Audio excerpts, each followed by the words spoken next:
7장 첫 번째 요 부분에 살펴볼 것은 요한계시록의 구조인데, 요한계시록의 구조는 본경과 삽경으로 나누어져 있다고 이렇게 통상 봅니다. 이 본경은 시간적 흐름을 따라서 적고 있는 말씀이고, 삽경은 그 사이사이에 하나님께서 이 지상에서 벌어지고 있는 특별한 일들에 대한 설명을 하시고 계시는 부분이 있어요. 때로는 교회에 대해서, 때로는 심판받는 세상에 대해서 설명을 하시는 부분이 있는데, 그것을 삽경이라 이렇게 부릅니다. 이 6장, 앞에 있는 6장은 일곱 인이 떼는, 여섯째 인까지 떼어지고 일곱 인이 아직 떼어지지 않은 상태, 그 여섯 인이 떼어진 상태를 우리에게 설명을 해주고 있는데, 그 6장의 여섯 인은 이 땅에 예수님께서 오실 때, 오시기 직전에 징조에 대한 이야기로 저희가 풀어냅니다. 징조는 미리 말씀하시고 이런 일이 있을 때 내가 가까이 왔다고 하는 것을 너희들이 알라. 마태복음 24장, 그렇게 24장에 보면 그런 부분이 있죠. 그래서 이제 그렇게 징조로 보고요. 7장에 보면 이 일 후에, 다시 말하면 징조가 우리에게 나타나고 라고 하는 부분이에요. 그러니까 징조가 나타나고 우리 주님께서 오실 일들에 대한 징조가 명확하게 드러나고, 그런 부분에 대해서 그 일 후에, 그런 일이 일어나고 난 후에 일어날 일에 대해서 이제 적고 있어요. 1절에 보니까 네 천사가 땅 네 모퉁이에 선 것을 보니 땅의 사방의 바람을 붙잡아 바람으로 하여금 바다에나 각종 나무에 불지 못하게 하더라. 여기에서 사방의 바람이라고 하는 것은 전쟁이라고 저희가 해석을 합니다. 다니엘 7장을 근거로 하고 있고요. 이 나중에 그 계시록 뒤에 넘어가면 9장 14절 이하 전쟁의 결과로 인해서 이 땅 사람의 3분의 1이 죽는다.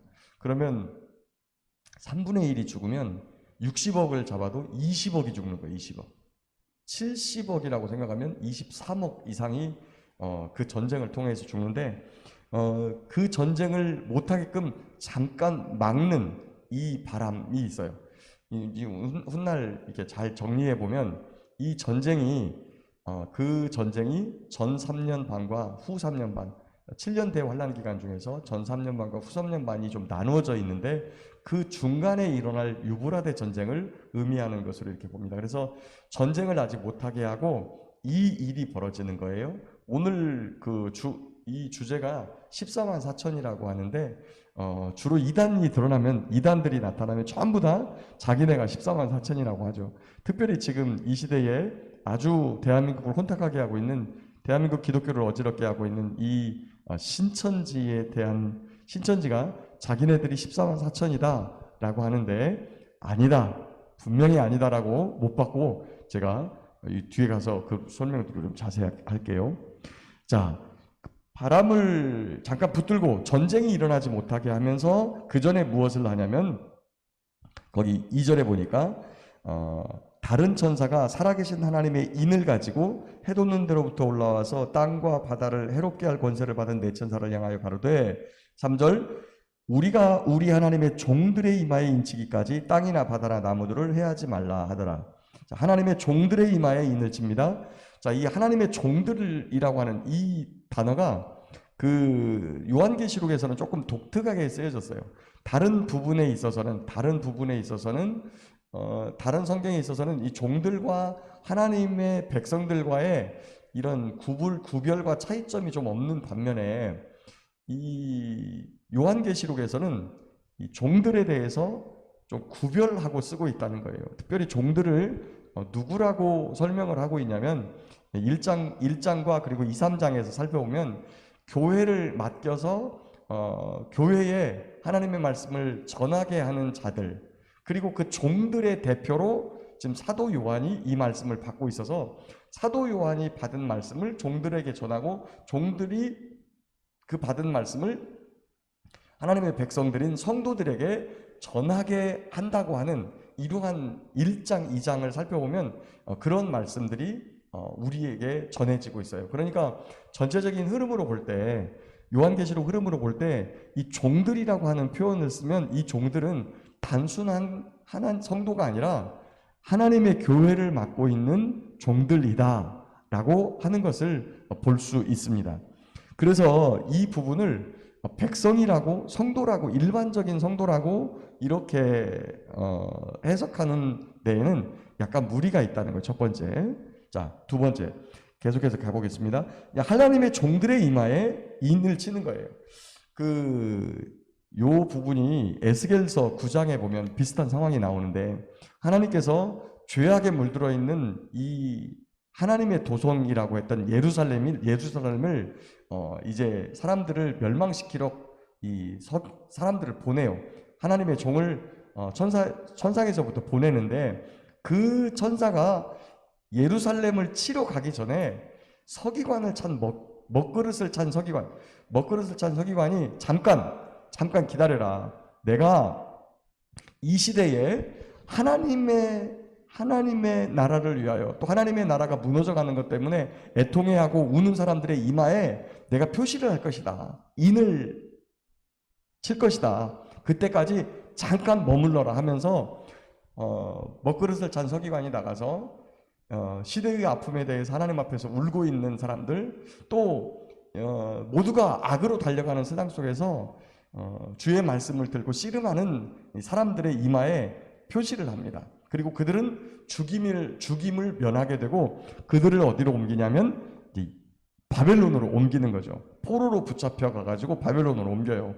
그 사람들이 누구냐면 다니엘, 그리고 세 친구, 그 다음에 에스겔, 이런 사람들이 붙잡혀 가는 거예요.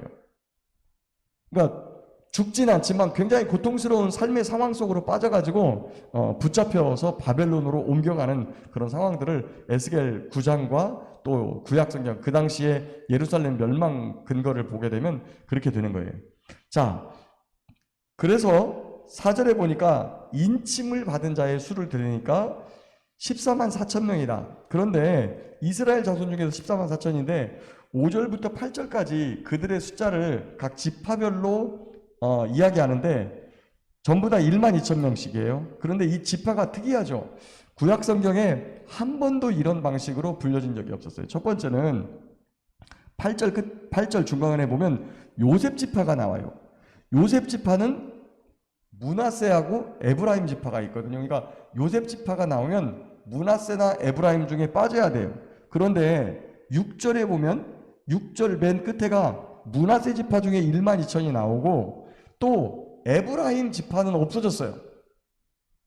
그 다음에 12지파를 따질 때 레위 지파를 한 번도 하나님께서 여기다 넣지 않은데, 거기 7절 중간에 보면 레위 지파가 들어가 있어요.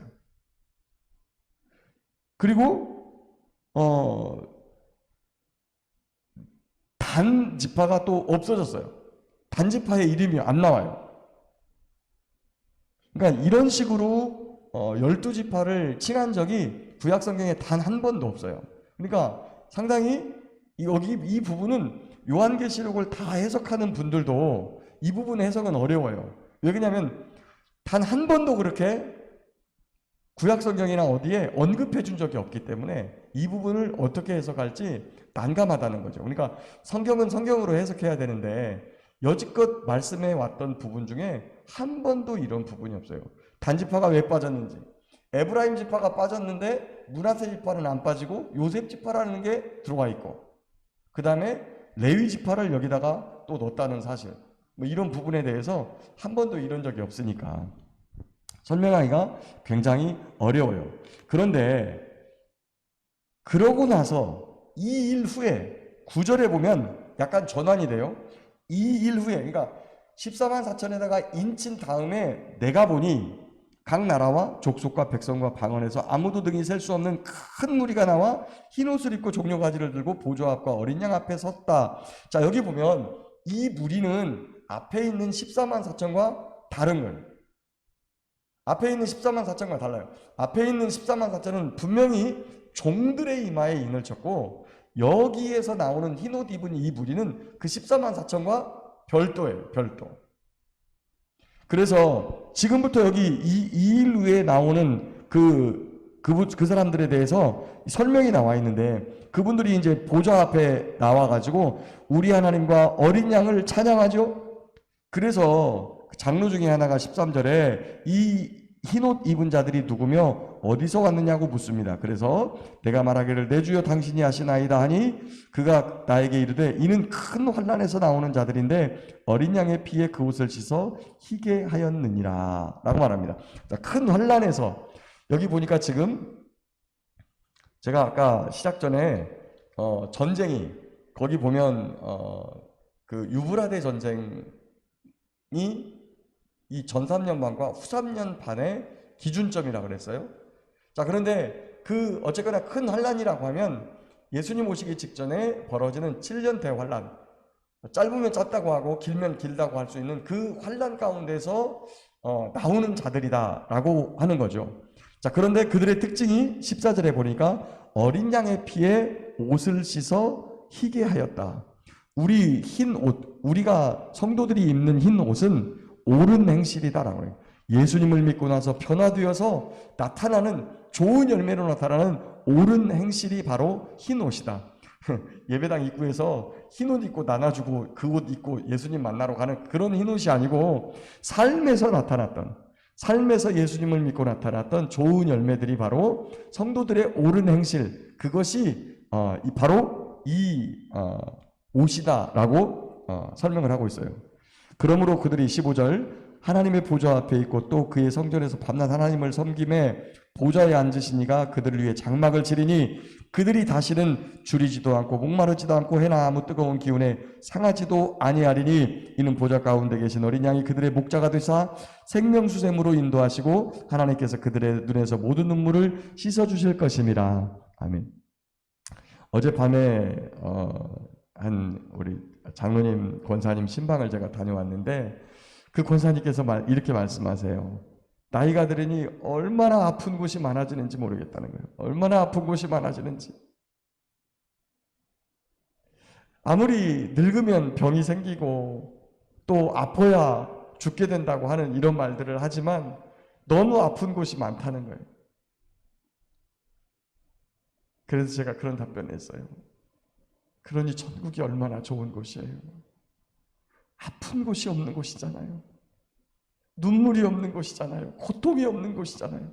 천국이라는 곳이 눈물도 없고 고통도 없고 그곳에서 우리를 기다리시는 그런 주님이 계시니까 그 천국이 얼마나 좋습니까? 라고 제가 했어요. 거기를 어디만 갈 수 있는 거예요? 그 큰 무리, 흰 옷을 입은 큰 무리, 흰 옷을 입고만 갈 수 있는, 예수님을 믿고 삶이 변화되어지고 우리의 삶이 하나님을 향해서 나아가는 옳은 행실로 단장되어 있는 아름다운 삶의 열매가 나타나야만 갈 수 있는 그곳.